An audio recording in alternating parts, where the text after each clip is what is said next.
नमस्कार, राम राम, जय श्री राम। स्वागत है आपका एक बार फिर से मरुरंग दर्शन में। मरुरंग दर्शन की टीम आज आपको लेके जा रही है एक ऐसे मंदिर और ऐसे धार्मिक स्थान पे। आपने मंदिर तो अनेक देखे, लेकिन ये एक ऐसा स्थान है जिसका पूरे विश्व में एकमात्र मंदिर मौजूद है, और वो है तीर्थराज पुष्कर।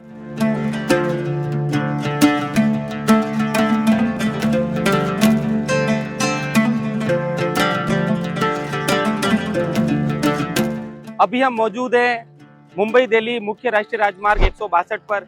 यहाँ से 30 से 35 किलोमीटर दूर स्थित है पुष्कर नगरी, और वहाँ चल रहा है विश्व प्रसिद्ध पुष्कर मेला। आओ लेके चलते हैं आपको पुष्कर मेले में।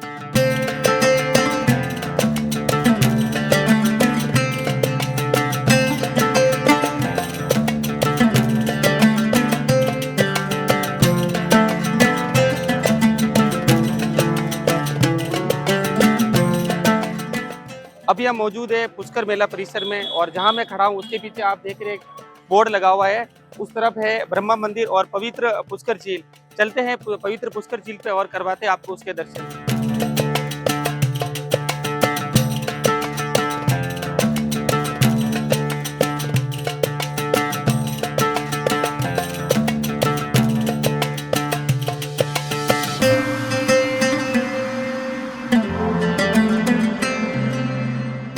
अभी मैं मौजूद हूँ पुष्कर के बापू बाजार में। इस बाजार के अंदर आपको दैनिक जीवन में काम आने वाली बहुत सारी छोटी मोटी रोजमर्रा की चीज़ें, महिलाओं से संबंधित खरीदारी की चीज़ें और बच्चों के खिलौने वगैरह, और इसके अलावा जो जिस चीज़ के लिए पुष्कर प्रसिद्ध है वो है यहाँ का हस्तशिल्प। आप यहाँ पर लकड़ी से और चमड़े से निर्मित हस्तशिल्प की बहुत सारी दुकानें देखोगे जहाँ से आप अपनी चीज़ें खरीद सकते हो।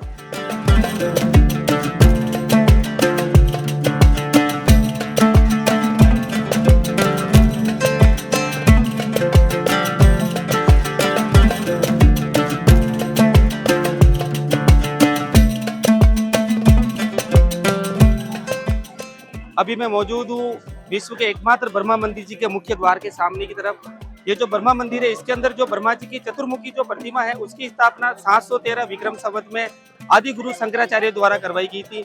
और जो ये मंदिर का वर्तमान स्वरूप आप अभी देखते हैं वो 1809 के अंदर गोकुलचंद पारिक जी द्वारा इसका निर्माण करवाया गया था। अभी पुष्कर में है जो कार्तिक माह का मेला चल रहा है, और श्रद्धालुओं की काफी भीड़ यहाँ पे आपको दिखाई दे रही है। और प्रशासन द्वारा है जो मंदिर के अंदर है वीडियोग्राफी और फोटोग्राफी करना बिल्कुल ही प्रतिबंधित किया गया, इसीलिए हम आपको मंदिर के अंदर के जो है दर्शन नहीं करवा पाएंगे।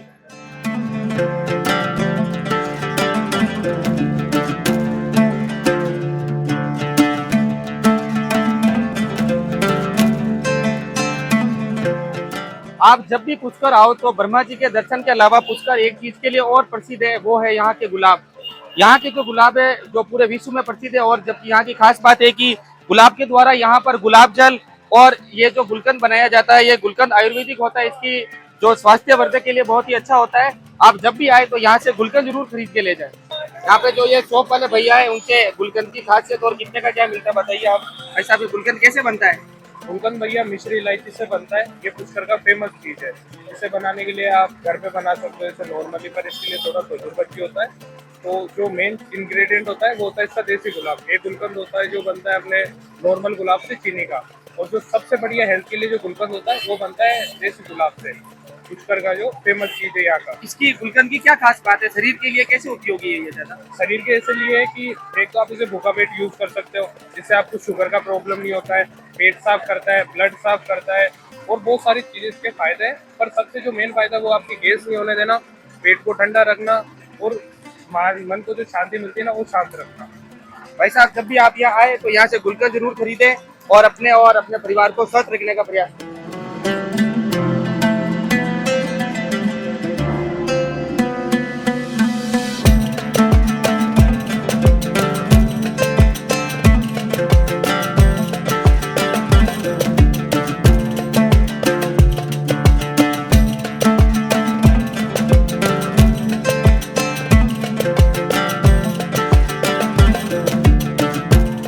इस समय हम मौजूद हैं जो पुष्कर झील है उसके जो ब्रह्म घाट है उसी पर वहाँ मौजूद है, और यहाँ पर जो पंडित जी हैं इनसे हमें जो इस पुष्कर झील का निर्माण और इसके पीछे जो कथा है उसके बारे में संपूर्ण जानकारी इनसे हम प्राप्त करेंगे। पंडित जी जय श्री राम। जय श्री राम। आपका शुभ नाम? मेरा नाम विष्णु पाराशर है। अच्छा महाराज, हाँ। विष्णु पाराशर जी है हमारे पंडित जी, ये है जो भी आपको इस पूरे पवित्र जो पुष्कर झील है उसके निर्माण और उसके पीछे की पूरी कथा की संपूर्ण जानकारी देंगे। हाँ, ऐसा है कि अपने हिंदुओं में 3 देवता बड़े हैं, ब्रह्मा, विष्णु और महेश। शिव का धाम है काशी, विष्णु का धाम गया। तो ब्रह्मा जी का पहले कोई धाम नहीं था, तो भगवान ब्रह्मा ने विष्णु भगवान से प्रार्थना की कि मृत्यु लोक में मेरा कोई तीर्थ नहीं है, इसलिए मेरा भी तीर्थ होना चाहिए जहाँ मेरी पूजा हो सके। तो विष्णु भगवान ने ब्रह्मा जी को कमल का पुष्प दिया और बोले इसे आप देवलोक से मृत्यु लोक में गिराओ, जहाँ भी शुद्ध जगह होगा ये पुष्प वहाँ जाके गिरेगा और वहाँ आपका तीर्थ बनेगा। वो ब्रह्मा जी का कमल का पुष्प पूरी पृथ्वी का 3 परिक्रमा करके ये बीच में जो छतरी बना हुआ है जल के बीच में, यहाँ आके गिरा। पुष्प के यहाँ गिरने से सप्त पाताल फटकर जल का उत्पत्ति हुआ।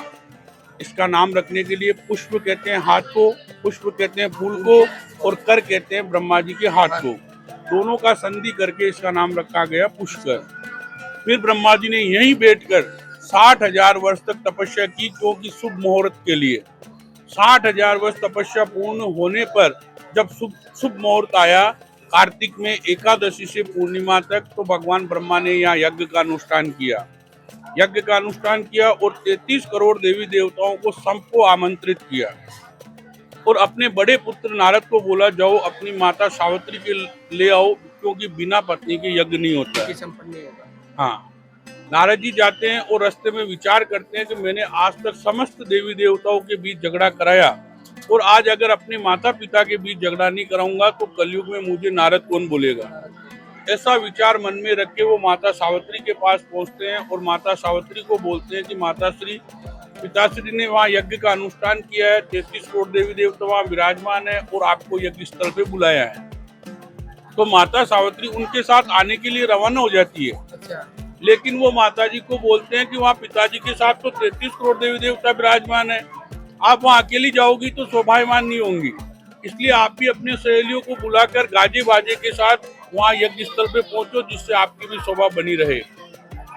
ऐसा कहने पे माता सावित्री वहीं रुक जाती है और नारद जी भगवान ब्रह्मा जी को आके बोलते हैं कि हे पिताश्री, माता जी को आने में अभी काफी विलम्ब लगेगा। ऐसा कहने पे भगवान ब्रह्मा सोचते हैं कि अगर ये मुहूर्त निकल गया तो मेरा तीर्थ बन नहीं पाएगा, क्योंकि पहले सतयुग में जो मुहूर्त निकलता था वो हजारों वर्षों से आता था। आज तो एक दिन में 3 बार मुहूर्त निकल जाता है। 5 पांडव थे, उनके जीवन में कभी सोमवती अमावस नहीं आई, आज साल में 10 आती है। इस चक्कर में भगवान ब्रह्मा ने देखा कि मेरा ये तीर्थ ऐसे ही पड़े रह जाएगा, तो उन्होंने अपने द्वारपाल इंद्र को आदेश दिया कि इंद्र भगवान आप फटाफट यहाँ से जाओ और आसपास में जहाँ कोई भी आपको कंवारी कन्या मिले उसे पुष्प विमान में बिठा के हमारे पास लेके आओ। तो हमारे यहाँ से 9 किलोमीटर की दूरी पे नांद गांव है, जहाँ गुजर की कन्या दूध दही बेच रही होती है, उसे पुष्प विमान में बिठा के भगवान ब्रह्मा के पास लाया जाता है और उस लड़की को शुद्ध करने के लिए मंत्रों द्वारा कुशा बनाते हैं जो गाय खाती है। अच्छा। वो जो देवताओं के पास गाय है कामधेनु, उसके मुख में उसको 3 बार खिलाया जाता है और गोबर के रूप में वापस निकाला जाता है और उसे अमृत का चीटा लगाकर और उसका नाम गायत्री रखकर, हाँ, और ब्रह्मा जी के साथ गंधर्व विवाह कराकर और यज्ञ स्टार्ट करते हैं। जब यज्ञ प्रारंभ होता है, सुहा सुहा की आवाज पूरे ब्रह्मांड में गूंजती है और माता सावित्री के कानों तक पहुंचती है, तो वो सोचती है कि मैं तो यहाँ बैठी हूँ, वहाँ यज्ञ कैसे प्रारंभ हो गया। वो वहां से चल के आती है और देखती है कि ब्रह्मा जी के पास उनकी जगह कोई दूसरी लड़की बैठी है, तो वो क्रोधित होती है। क्रोधित होकर भगवान ब्रह्मा को श्राप देती है कि आपने मेरे होते हुए दूसरा शादी किया, तो इसलिए आपको श्राप देती हूँ कि पूरे संसार में आपका एक ही मंदिर रहेगा, कोई आपका मंदिर नहीं बनाएगा, कोई आपकी मूर्ति नहीं बना रखेगा घर पे, कोई आपकी पूजा नहीं करेगा, कोई आपका त्योहार नहीं आएगा, आपका निवास इस जल में रहेगा। ब्रह्म रूपेण पुष्कर, ब्रह्मा का रूप ये जल है, ये जल ही है जो ब्रह्मा का स्वरूप है। हाँ, जिसके लिए यहाँ यात्री लोग आते हैं।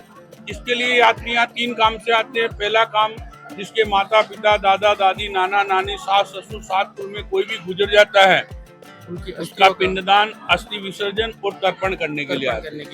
दूसरा काम, राजी खुशी घूमने आते हैं, जो भगवान का स्नान करते हैं, स्नान नहीं करते हैं, हाथ पैर धोते हैं, प्रसाद चढ़ाते हैं, मनोकामना मांगते हैं और जल का पूजन करते हैं। तीसरा काम गंगा नहाए गोमती नहाए सब तीर्थ कर आए, एक धाम पुष्कर बिन वो नर मुक्ति न पाए। अगर चारों धाम किया यात्रा करी पुष्कर आपने। नहीं की हाँ। तो आपकी यात्रा अधूरी मानी जाती है, चारों धाम की यात्रा करने के बाद अगर यहाँ की यात्रा नहीं करोगे तो उनका पवित्र फल आपको नहीं मिल पाएगा। नहीं मिल पाएगा, क्योंकि ये सब तीर्थों का गुरु है। तीर्थों का गुरु गंगा माता है, प्रयाग राजा है, पुष्कराज समस्त तीर्थों का गुरु है। गुरु बिना ज्ञान नहीं, गुरु बिना मोक्ष नहीं, गुरु बिना गति नहीं। इसलिए यहाँ आना जरूरी होता है। ये जल के चारों तरफ राजा महाराजाओं के बनाए 52 घाट है, 1000 यहाँ मंदिर है, लेकिन कोई भी मंदिर में यहाँ भेंट पूजा प्रसाद पैसा जल नारियल अगरबत्ती नहीं चढ़ता है। गरीब अमीर राष्ट्रपति प्रधानमंत्री जो भी आते हैं जल का स्नान पूजन करते हैं, मनोकामना मांगते हैं और अपनी यात्रा सफल करते हैं। ये आने का यह महत्व है।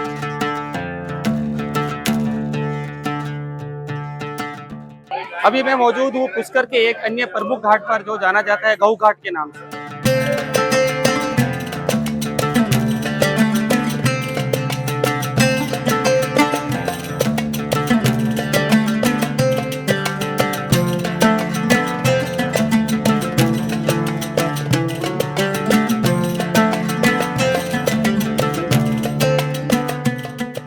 ये जो पुष्कर राज सरोवर है इसकी जो पौराणिक मान्यता है कि इसी पुष्कर राज के तट पर वेद व्यास जी ने तपस्या करी थी और जो सनातन के 4 ग्रंथ है वेद है उन चारों वेदों का अंतिम रूप से संकलन भी इसी घाट पर किया गया था। इसके अलावा है जो ये जो पुष्कर घाट है यहीं पर भगवान श्री राम ने अपने पिता दशरथ जी का पिंडदान किया था। और आप जो पीछे एक नाग पहाड़ देखते हैं ये नाग पहाड़ पर वहीं पर है जो विश्वामित्र जी और अगस्त्य मुनि जी ने तपस्या करी थी। अगर इस पुष्कर झील की अगर भौगोलिक संरचना या भूगोल की दृष्टि से अगर इस पुष्कर झील का अगर अपन ध्यान करें तो ये राजस्थान की एकमात्र सबसे बड़ी और प्राकृतिक मीठे पानी की झील है। साथ ही ये जो झील है क्रेटर झील का उदाहरण है। यहाँ कभी भूगोल जो वेता मानते हैं कि एक ज्वालामुखी विस्फोट हुआ था, उसके जो मुख है उसी के ऊपर झील का निर्माण हुआ है। और ये जो नाग पहाड़ है यहाँ से एक सरस्वती नामक नदी निकलती है जो आकर इस पुष्कर झील में गिरती है और उसके बाद में यही सरस्वती आगे लूणी के नाम से जानी जाती है। इस प्रकार कह सकते हैं कि लूणी का उद्गम है जो यही नागपाट से होता है। और जो भारत सरकार का राष्ट्रीय झील संरक्षण आयोग है उसके द्वारा इस पवित्र झील को संरक्षित किया गया है।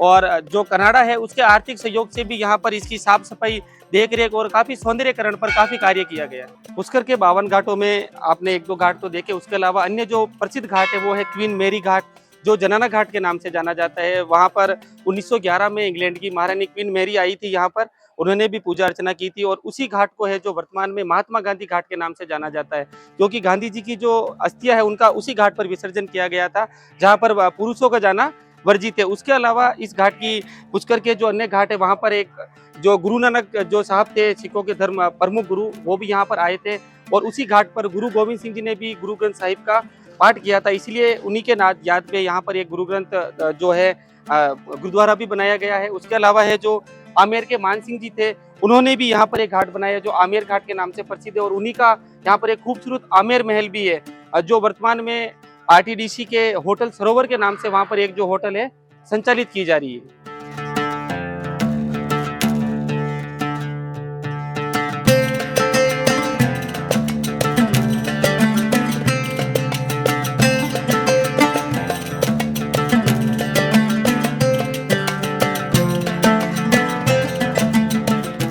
अभी हम मौजूद है गऊ घाट के सामने की तरफ पुष्कर की प्रसिद्ध जो ये मालपुआ की दुकान है, राम जी की दुकान, यहाँ पर हम आए हैं। ये बहुत ही प्रसिद्ध है, इनके बारे में है जो इनकी प्रसिद्ध और ये दुकान कितनी पुरानी इसके बारे में पूरी जानकारी भाई साहब। ये मालपुए के आविष्कार हुए 150 वर्ष हुए हैं। इसका आज तक मालूम नहीं किसने तैयार किए हैं। हमारी दुकान यहाँ गऊ घाट पे 700 साल पुरानी दुकान है, परंतु मालपुए का आविष्कार 150 साल पुराना है। हमारी पैतृक दुकान अंदर है और ये भी पैतृक दुकान है। ग्राहकों की अधिक डिमांड के लिए इसको आगे लगाना पड़ा है। ये रबड़ी से तैयार किए जाते हैं, रबड़ी में थोड़ी मैदा मिला के देसी घी में फ्राई किए जाते हैं। उसके बाद में इसे पतली चाशनी में डाले जाते हैं। उसके बाद में इसे एक विशेष प्रकार की चाशनी होती है, उसमें गिरने के बाद में ये रबड़ी के माल से तैयार होते हैं। आपको कितना समय हो गया यहाँ? मेरे को यहाँ पे 45 साल काम करते हुए राम जी की दुकान पे। ये है भाई साहब राम जी की प्रसिद्ध मालपुए की दुकान जहाँ हम आए हैं। जब भी पुष्कर आओ तो यहाँ जरूर आए और यहाँ से इनके जो मालपुए है वो ले जाए और इस व्यंजन का लुत्फ उठाए।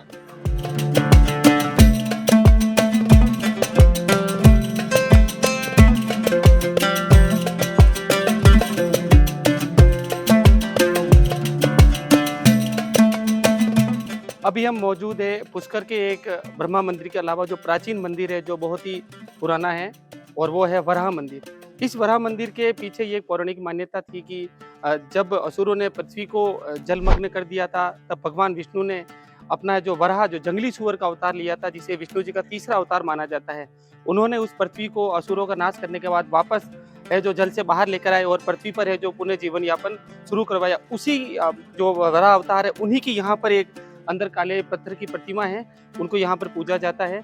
और इस मंदिर के लिए पीछे एक ये भी है ऐतिहासिक बात की मुगल बादशाह जहांगीर के समय इस मंदिर की जो मूर्ति है उसको तुड़वाकर पुष्कर झील में फेंकवा दिया गया था।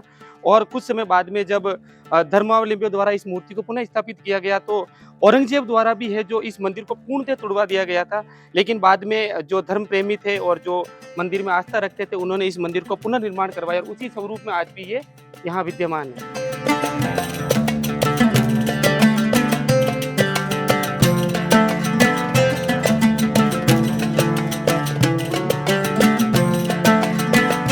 अभी हम मौजूद है पुष्कर के प्राचीन आदिवरा मंदिर में।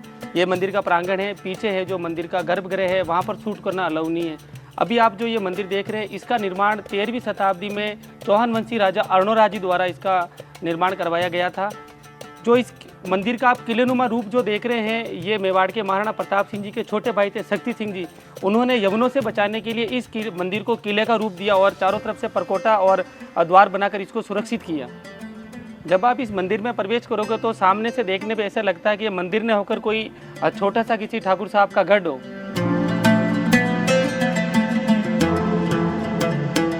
अभी हम मौजूद है वराह मंदिर के पीछे वाले भाग में। आप जो मेरे पीछे ये टूटा हुआ मंदिर देख रहे हैं ये पुराना भग्नावशेष है और इसी को जो यवनों द्वारा तोड़ दिया गया था उसी का ये रूप बचा और इसी के ऊपर कालांतर में नई गुम्बद बनाकर मंदिर को और मूर्ति को पुनर्स्थापित किया गया।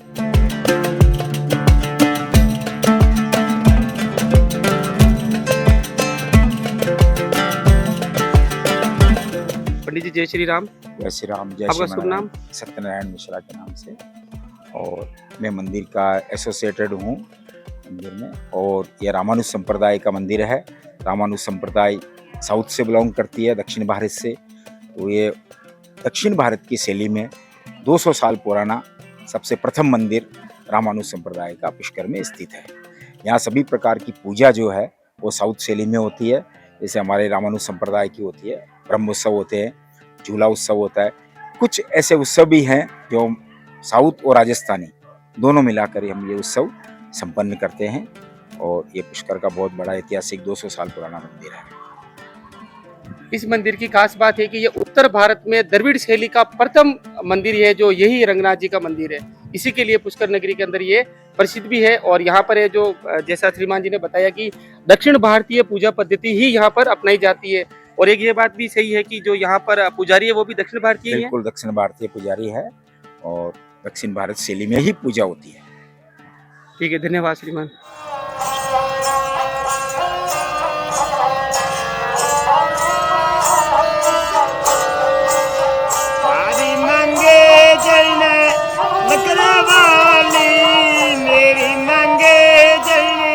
अभी हम मौजूद हैं पुष्कर के पशु मेले में और यहाँ पर मैं खड़ा हूँ। यहाँ पर आप मेरे पीछे रेत से बनी हुई बहुत सारी कलाकृतियाँ देख रहे हैं जो पुष्कर के स्थानीय अंतर्राष्ट्रीय जो सैंड आर्टिस्ट है अजय रावत जी उनके द्वारा ये कलाकृतियाँ बनाई गई है। और आप देखें कि रेत के साथ में बहुत ही खूबसूरत अपनी कला का प्रदर्शन किया गया है। आप मेरे पीछे देख पाएंगे आरटीडीसी का जो लोगो है पधारो हमारे देश और हवा महल बनाया गया है। इसी के पास में रेत से है जो ऊंट और यहाँ की जो स्थानीय संस्कृति उसको दर्शाया गया है। एक किले का चित्र बनाया गया है और आपको मोर और यहाँ पर ऊंट के साथ में स्थानीय जो निवासी उनको यहाँ पर दर्शाया गया। रोज एक दो दिन छोड़ के अलग अलग प्रकार की अजय रावत जी है यहाँ पर जो कलाकृतियाँ बनाते हैं और अपनी कला का प्रदर्शन करते हैं।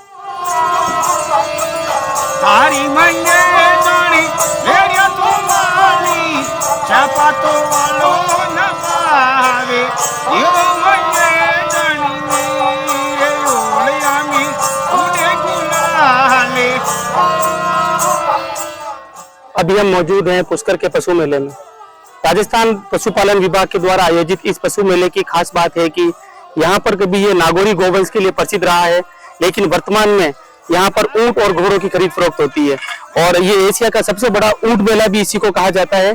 इसके अलावा यहाँ पर जो घोड़े हैं वो देश और विदेश से अलग अलग नस्ल के और अलग अलग किस्म के घोड़े यहाँ पर लाए जाते हैं जिनकी अपनी अपनी अलग अलग खूबियां हैं। यहाँ इन घोड़े और ऊंट की खरीद फरोख्त होती है। इसके अलावा इस मेले का जो मुख्य आकर्षण का केंद्र है कि यहाँ पर कैमल सफारी होती है, आपको ऊंट गाड़ी से भी आप भ्रमण कर सकते हैं। इसके अलावा रेत के दौरों पर जो स्थानीय जीप होती है उसके अंदर आप बैठकर भी इस दौरों का आनंद ले सकते हैं। अभी मेरे पीछे जो पहाड़ी है वो है रत्नागिरी। इसी पहाड़ी के ऊपर है सावित्री माता का मंदिर। इस माता के मंदिर पर वैसे तो आप पैदल जा सकते हैं, 700 के आसपास सीढ़ियां है, लेकिन 2016 में यहाँ पर राजस्थान सरकार द्वारा तीसरा जो रोपवे है यहाँ पर लगाया गया। आप ट्रॉली के माध्यम से भी माता का दर्शन कर सकते हैं।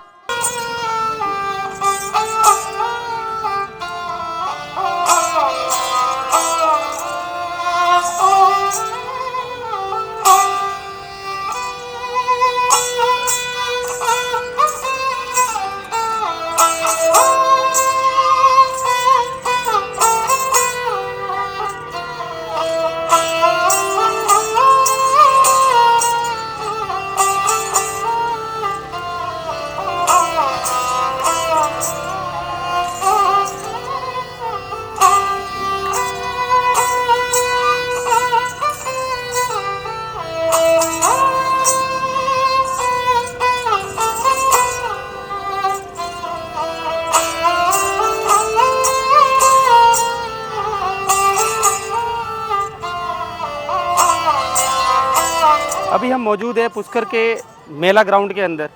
अभी इस मेला ग्राउंड में अगले 2 दिन बाद यहाँ पर है जो राजस्थान पर्यटन विभाग द्वारा आयोजित बहुत ही भव्य मेले का आयोजन होगा और जो इसकी तैयारी भी आप जोरों शोरों से यहाँ पर देख रहे हैं। इस मेले का जो मुख्य आकर्षण है वो है यहाँ पर देसी विदेशी पर्यटकों के बीच में रस्साकसी, मटकी दौड़, कबड्डी और उसके अलावा जो अन्य जो प्रसिद्ध जो यहाँ पर राजस्थान के खेल है उसके जैसे कि ऊंट दौड़, घोड़ा दौड़, इसके अलावा जो राजस्थानी परिधान में जो महिलाओं का रैंप वॉक होगा और उसमें जो सबसे सुंदर जिसकी ड्रेस होगी उसे मिसे दुल्हन के नाम से नवाजा जाएगा। लंबी मूंछों की प्रतियोगिता होगी और ये जो मेला है राजस्थान पर्यटन विभाग द्वारा आयोजित किया जाता है। इस पुष्कर मेले का जो और मुख्य आकर्षण का केंद्र रहेगा वो होगा यहाँ पर रात्रि के समय होने वाला राजस्थान का प्रसिद्ध कालबेलिया नृत्य।